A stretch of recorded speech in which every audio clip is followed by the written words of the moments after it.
IBM channel ప్రేక్షకులకు శుభాభినందనలుగా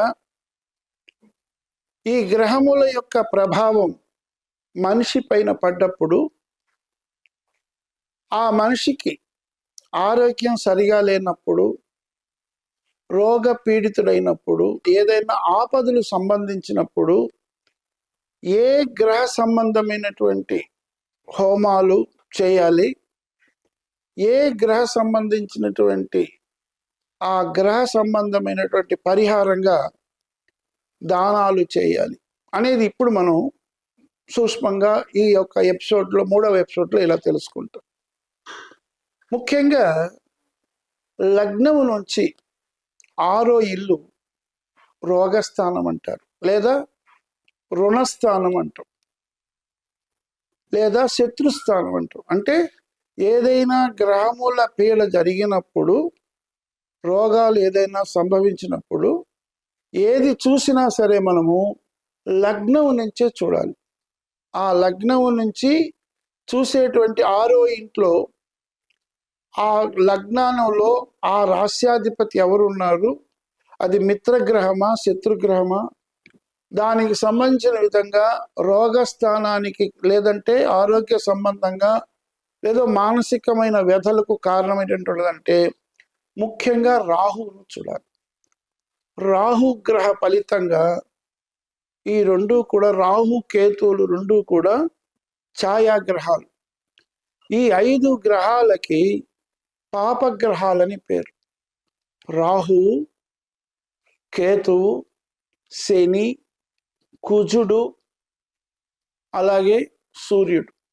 అందువలన ఆ జాతకం చూసినప్పుడు రాశి చక్రంలో ఏ విధంగా అప్పటి తాత్కాలిక గ్రహ సంచారం, ఈరోజు మనం ఒకరికి ఆరోగ్యం సడన్గా బాగాలేదనుకోండి, ఆ ఆరోగ్యం గురించి అతనికి ఆరోగ్యం కుదట పడుతుందా లేదా ఏ విధమైన పరిహారం చేస్తే, ఎటువంటి మంత్రం ఏ విధంగా చేస్తే బాగుంటుందని ఆలోచించినప్పుడు లగ్నం నుంచి ఆ క్షణములో జరిగేటువంటి నవాంశ ఫలితంగా తాత్కాలిక గ్రహ సంపత్తి అంటే గ్రహముల సంచారమే గోచారం అంటే అది చూడాలి. ఎప్పుడైనా ఫలితాలు చూసేటప్పుడు గోచారాన్నే చూడాలి. అందువలన ఈ యొక్క విధంగా ఒకరికి రోగం వచ్చిందనుకోండి, లగ్నం నుంచి 6వ స్థానంలో ఏ గ్రహం ఉన్నది, అది మిత్రగ్రహమా శత్రుగ్రహమా, అలాగే ఆ క్షణములో ఏ దశ జరుగుతూ ఉంది, ఏ దశ ఇప్పుడు రాహు దశ జరుగుతుంది అనుకోండి ఉదాహరణకి, ఆ రాహు దశలో రాహు భుక్తి జరుగుతూ ఉందా లేకపోతే కేతు భుక్తి జరుగుతూ ఉందా అనేటువంటి విధంగా చూసి ఆ క్షణములో జరిగేటువంటి కాల పరిణామములో, ఆ క్షణకాలములో ఏదైతే ఉన్నదో దానికి పరిహారం చేసుకోవడానికి ఆ గ్రహానికి సంబంధించిన హోమం చేసుకోవాలి, ఆ గ్రహానికి సంబంధించినటువంటి దానాలు చేయాలి. ఇది చాలా ముఖ్యం.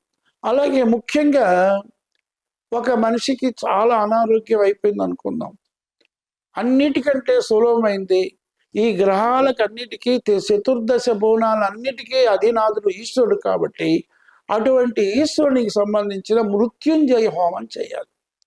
రోగంతో ఎక్కువ పీడించబడుతున్నాడు, ఇబ్బంది పడుతున్నాడు అన్నప్పుడు ఒకే ఒక సాధనం, అన్నిటికంటే గ్రహముల కంటే మించి కూడా మృత్యుంజయ హోమం చేయాలి. అంటే ఒకానొక సమయంలో మార్కండేయుడు తనకు 16 సంవత్సరాల వయసే ఉందని చెప్పినప్పుడు, అటువంటి విధంగా చివరికి ఆ 16 ఏళ్ల సమయంలో యముడు వచ్చి తను పట్టుకుంటాడని శివ అయలారాధనగా శివైక్యం చెందుతాడు. అది ప్రస్తుతం తమిళనాడులో తిరుక్కళయూరు ఉంది, అక్కడ మార్కండేయుడికి ముక్తి ప్రదేశం అంటారు. అందువలన ఈ మృత్యుంజయ హోమం, మృత్యుంజయ స్తోత్రం, త్రయంబకేం యజామహే సుగంధిం పుష్టివర్ధనం ఉర్వారుకమివ బంధనాత్ మృత్యో అమృతాత్ అనేటువంటి ఈ యొక్క మృత్యుంజయ స్తోత్రం చేత ఆ గ్రహం అప్పుడు జరిగేటువంటి తాత్కాలిక గ్రహ సంబంధమైనటువంటిది ఏ గ్రహం జరుగుతున్నదో ఆ గ్రహానికి సంబంధించినటువంటి, ఇప్పుడు 18 సంవత్సరాలు అనుకోండి రాహుకి 18,000 జపం చేయాలి, కేతుగ్రహం అనుకోండి 7,000 జపం చేయాలి, కుజగ్రహం అనుకోండి 7,000 జపం చేయాలి. శని గ్రహం అనుకోండి 19,000 జపం చేయాలి. అందులో ఈ శని కూడా ఆయుష్ కారడానికి శని ముఖ్యం.